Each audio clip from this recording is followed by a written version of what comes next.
ईश्वर कहीं एपर्यंत शैतान को विनाश करना परमेश्वर पवित्र न्यायवान एवं मंद को घृणा करती यूनिवर्स क्रिएट कर परमेश्वर सर्वशक्तिमान हमें से निजर सबुठारु बड़ शत्रु शैतान को बंची रहिबाकु एवं संसार में दुख कष्ट देवाकु कहीं अनुमति देउछन्ति। ईश्वर शैतान को कहीं विनाश करिनाहांती। परमेश्वर केवल गोटे शब्द रे ताकु अदृश्य करि पारंती, किंतु से ता कले नाही। एही रहस्यर कारण कौन यह बाइबल रे स्पष्ट भाव में लिखा जाइछि एवं अनंत योजना विषय रे गभीर ज्ञान प्रदान करे। आज आमे माने जानिबा एही रहस्यर कारण कौन। यहाकु बुझिबा पई आमको प्रथमे जानिबाकु हबो जे शत्रु हेबा पूर्व शैतान किए थिले। प्रथम भाग लुसिफरଙ୍କ उत्पत्ति एवं पतन। ईश्वर एक राक्षस सृष्टि करि नथिले। से निजर असीम ज्ञान बल प्रभात तारा लुसिफरଙ୍କୁ सृष्टि करथिले जे ज्ञान एवं सौंदर्य रे परिपूर्ण थिला। से जणे किरूब स्वर्गदूत थिला जे ईश्वरଙ୍କ उपस्थिति रे अति निकटतर थिला एवं अन्य दूत माने तांको अनुसरण करुथिले। लुसिफर काम परमेश्वरଙ୍କ ग्लोरी रिफ्लेक्ट करिबा, परमेश्वर को आराधना करिबा सब किछि परफेक्ट थिला। हेले छोट वायरस एंटर हैला। यह बाहर नुहे मात्र लुसिफर हृदय यह थिला प्राइड गर्व। जिसाय 14 अध्याय जिजिकल 28 अध्याय रे लुसिफर विषय रे लिखा जाइछि। निजर सौंदर्य रे अंध होई लुसिफर निजको ईश्वरଙ୍କ स्थान ठारू उन्नति करिबाकू इच्छा कला एवं कहिला मु काहीकि परमेश्वरଙ୍କୁ आराधना करिबी, मु काहीकि दास भाबे रहिबी। आई विल असेंड टू हेवेन्स, मु स्वर्ग को जीवी, मु ईश्वरଙ୍କ तारा मानक ऊपर मोर सिंहासन स्थापन करिबी and I will be the most high. ए इच्छा स्वर्गर संतुलन को नष्ट करदेला। लुसिफर परमेश्वरଙ୍କ महिमा को रिफ्लेक्ट करिबा छाड़ी रेबेलियन सृष्टि कला एवं एक तृतीयांश दूतଙ୍କୁ लुसिफर निज सपक्ष रे नै गला। आपण माने भाबुथिबे लुसिफर रेबेलियन सृष्टि कला तेबे स्वर्ग रे युद्ध होई थई पारे। यस, युद्ध होइथिला, मात्र यह परमेश्वर और लुसिफर मध्य रे नुहे। फॉर एग्जांपल माटी हांडी कुंभार सह के युद्ध करि पारे कि नाही, करि पारे नाही। परमेश्वर क्रिएटर सृष्टिकर्ता and Lucifer created be. God has no equal, no rival, no challenges. परमेश्वर तांकर फिंगर मध्य हलैले नाही। तेबे किए युद्ध करिथिले? प्रकाशित वाक्य 12 अध्याय 7 पदरु 9 पद रे लिखा जाई अछि। केतक विश्वस्त दूत माने एहार परिणाम स्वरूप स्वर्ग रे युद्ध हैला, जेठार मिखाएल एवं तांको दूत माने लुसिफर और एक तृतीयांश दूतଙ୍କ विरुद्ध रे युद्ध कले एवं तांको पृथ्वी को निक्षेप कले। पृथ्वी रे निक्षेप परे लुसिफर को शैतान और तृतीयांश दूत को फॉलन एंजल्स बा पतित दूत माने बोली कहा जाए। द्वितीय भाग आध्यात्मिक पदवीर स्पष्टीकरण। अंधकार शक्तिमानक मध्य रे पार्थक्य बुझिबा गुरुत्वपूर्ण। बहुत लोक माने एही विषय रे कंफ्यूज होंती। शैतान, फॉलन एंजल्स एवं भूत माने समान की?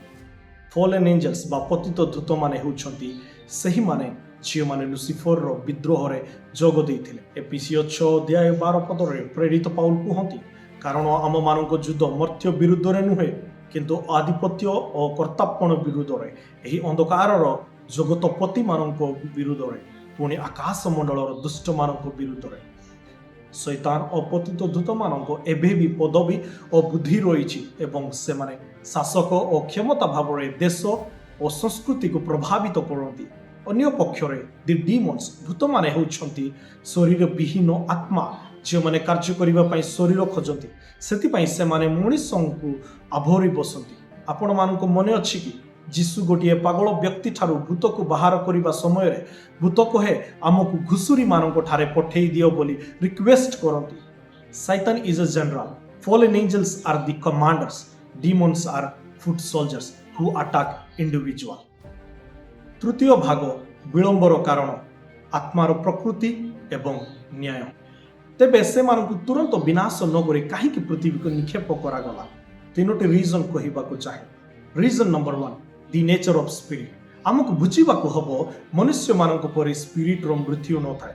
God is spirit in angels are spirits. आमे मरि गला परे हमर शरीर माटी रे मिसी जीवो एवं आत्मा शरीर रो अलग हे जीवो। एंजल्स मानकर शरीर न थाए ସୋ ସେମାନେ ଶାରୀରିକ ଶରୀର ପରି ମରନ୍ତି ନାହିଁ, କାରଣ ପରମେଶ୍ୱର ଦୂତମାନଙ୍କୁ ଇଟର୍ନାଲ ବିଂ ଅନନ୍ତ ଜୀବ ଭାବରେ ସୃଷ୍ଟି କରିଛନ୍ତି। ତାଙ୍କୁ ବିନାଶ କରିବା ମଣିଷମାନଙ୍କ ମୃତ୍ୟୁ ପରି ନୁହେଁ, ଅଲଗା ପ୍ରୋସେସ ଅଛି। ରିଜନ ନମ୍ବର 2 ଅଧିକ ଗୁରୁତ୍ୱପୂର୍ଣ୍ଣ କଥା ହେଲା, God is not a dictator but he is like ଜଜ୍। ଈଶ୍ୱର ସମ୍ପୂର୍ଣ୍ଣ ନ୍ୟାୟବାନ ଅଟନ୍ତି। ଜଣେ ଜଜ୍ ଅପରାଧୀଙ୍କୁ ଦେଖିବା ମାତ୍ରେ ରାସ୍ତାରେ ଗୁଳି କରି ମାରନ୍ତି ନାହିଁ। ଗିରଫ କରିବା, ଜେଲରେ ରଖିବା, କୋର୍ଟରେ ହାଜର କରିବା, ଏଭିଡେନ୍ସ ଦେଖାଇବା ଏବଂ ବିଚାର କରିବା ଆବଶ୍ୟକ। ତାପରେ ହିଁ ଦଣ୍ଡ ଦିଆଯାଏ। ପରମେଶ୍ୱର ଉପଯୁକ୍ତ ପ୍ରକ୍ରିୟା ଅନୁସରଣ କରନ୍ତି।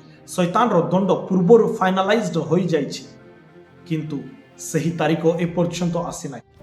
ମାଥିଉ 8 ଅଧ୍ୟାୟ 29ରେ ଏହି ପ୍ରକାର ଲେଖାଯାଇଅଛି, ଭୂତମାନେ ପଚାରନ୍ତି, ସମୟ ନ ହେଉଣୁ ତୁମେ କି ଆମମାନଙ୍କୁ ଯନ୍ତ୍ରଣା ଦେବା ପାଇଁ ଏଠାକୁ ଆସିଲ? ସେହି ଭୂତମାନେ ମଧ୍ୟ ମନେ ପକାଇ ଦିଅନ୍ତି ଯେ ଏକ ସମାପ୍ତି ତାରିଖ ଅଛି ଏବଂ ସେହି ତାରିଖ ଏପର୍ଯ୍ୟନ୍ତ ଆସିନାହିଁ। ପରମେଶ୍ୱର ସେହି ମହାବିଚାର ଦିନକୁ ଅପେକ୍ଷା କରିଛନ୍ତି। ସେହିଦିନ ଦେବଦୂତ ଏବଂ ମନୁଷ୍ୟମାନଙ୍କ ସମ୍ମୁଖରେ ଏକ ଟ୍ରାଏଲ ବିଚାର ହେବ। କାହାକୁ କାହିଁକି ଦଣ୍ଡ ଦିଆଯାଉଛି ତାହା ସମସ୍ତେ ସ୍ପଷ୍ଟ ଭାବରେ ଜାଣିବେ। ପରମେଶ୍ୱର ନ୍ୟାୟରେ କୌଣସି ଫଲ୍ଟ ନାହିଁ ବୋଲି ପ୍ରମାଣ କରିବା ପାଇଁ ଏହି ସମୟ ଗ୍ୟାପ୍ ଆବଶ୍ୟକ। ରିଜନ ନମ୍ବର 3 ପରମେଶ୍ୱର ଲୁସିଫରଙ୍କୁ ରୋବଟ ଭାବରେ ସୃଷ୍ଟି କରିନାହାନ୍ତି। ଖେଳନା ନୁହେଁ ଯେଉଁଥିରେ ସୁଇଚ୍ ଅନ୍ କଲେ ଆଇ ଲଭ୍ ୟୁ ଗଡ୍ କହିବା, ଅଫ୍ କରିଦେଲେ ଆଇ ଓବେ ୟୁ ଗଡ୍ କହିବା। ସେ ଫ୍ରି ୱିଲ୍ ଦେଇଛନ୍ତି, କାରଣ ଯେଉଁଠାରେ ସ୍ୱାଧୀନତା ନାହିଁ ସେଠାରେ ପ୍ରେମ ନଥାଏ। ଯଦି ଆପଣ ଗୋଟିଏ ଝିଅ କିମ୍ବା ପୁଅକୁ ଡରେଇକି ମୋତେ ପ୍ରେମ କର ବୋଲି କହିଲେ, ତା ପ୍ରେମ ନୁହେଁ। ପ୍ରକୃତ ପ୍ରେମ ହେଉଛି ହଁ କହିବା, ଯଦିଓ ଅନ୍ୟ ବ୍ୟକ୍ତିର ନା କହିବାର ଅପସନ ଅଛି। ଯଦି ଲୁସିଫର ପାପ କରିବା ମାତ୍ରେ ପରମେଶ୍ୱର ତାଙ୍କୁ ଭସ୍ମ କରିଦେଇଥାନ୍ତେ, ତେବେ ଅନ୍ୟ ଦୂତମାନେ ଭୟ ହେତୁ ସବମିସିଭ କରିଥାନ୍ତେ, ପ୍ରେମ ହେତୁ ନୁହେଁ। ସେଠାରେ ପ୍ରେମ ନଥାନ୍ତା। ବାଇବଲ ଅନୁଯାୟୀ ପରମେଶ୍ୱର କେବେ ଭୟ କରୁଥିବା ଲୋକକୁ ଚାହାନ୍ତି ନାହିଁ। ସେଥିପାଇଁ ସେ ଶୈତାନକୁ ଏତେ ଦିନ ପାଇଁ ଅନୁମତି ଦେଇଛନ୍ତି। ସେ ତାଙ୍କୁ ଏହା କହି ଛାଡ଼ିଦେଲେ, ଯେହେତୁ ତୁମେ ମୋତେ ଭୟ କଲ ନାହିଁ, ତେଣୁ ସମଗ୍ର ୟୁନିଭର୍ସ ଦେଖୁ ତୁମ ମାର୍ଗ କୁଆଡ଼େ ଯାଉଛି। Satan is an example of what happens when you reject God. Shaitaan ଭାବୁଛି ଯେ ସେ ପରମେଶ୍ୱରଙ୍କ ଯୋଜନାକୁ ନଷ୍ଟ କରୁଛି ବୋଲି, କିନ୍ତୁ ସେ ନିଜେ ମଧ୍ୟ ପରମେଶ୍ୱରଙ୍କ ଯୋଜନାରେ ଏକ ବଡ଼ ମାଧ୍ୟମ। ସେ ନିଜର ଶତ୍ରୁମାନଙ୍କୁ ମଧ୍ୟ ନିଜ ଯୋଜନା ପାଇଁ ବ୍ୟବହାର କରନ୍ତି। The best example is the cross. ଶୈତାନ ଯୀଶୁଙ୍କୁ ହତ୍ୟା କରିବାକୁ ଯୋଜନା କରି ସେଲିବ୍ରେଟ୍ କଲା, କିନ୍ତୁ ସେ ଜାଣିନଥିଲା ଯେ ସେହି ମୃତ୍ୟୁ ହିଁ ପାପକୁ ଧୋଇଦେବ ଏବଂ ସେହି ରକ୍ତ ଦ୍ୱାରା ତାର ନିଜ ମୁଣ୍ଡ କ୍ରାସ୍ଡ ହୋଇଯିବ। ଏବଂଙ୍କୁ ଟର୍ଚରିଂ କରିବା ଦ୍ୱାରା 2 ଗୁଣ ସମ୍ପତ୍ତି ମିଳିଲା। ଯୋସେଫଙ୍କୁ ଜେଲକୁ ପଠାଇବା ଦ୍ୱାରା ତାଙ୍କୁ ପ୍ରଧାନମନ୍ତ୍ରୀ କରାଦିଆଗଲା। ଯଦି ପରମେଶ୍ୱର ତାଙ୍କୁ ଏବେ ପର୍ଯ୍ୟନ୍ତ ରଖିଛନ୍ତି, ତେବେ ଏହାର କିଛି ଉପଯୋଗିତା ଅଛି। ସେ ଆମକୁ ପରୀକ୍ଷା କରିବା ଏବଂ ଆମ ଭିତରେ ଥିବା ଭ୍ୟାଲୁଏବଲ୍ ଥିଙ୍ଗସକୁ ବାହାର କରିବା ପାଇଁ ତାଙ୍କୁ ବ୍ୟବହାର କରୁଛନ୍ତି।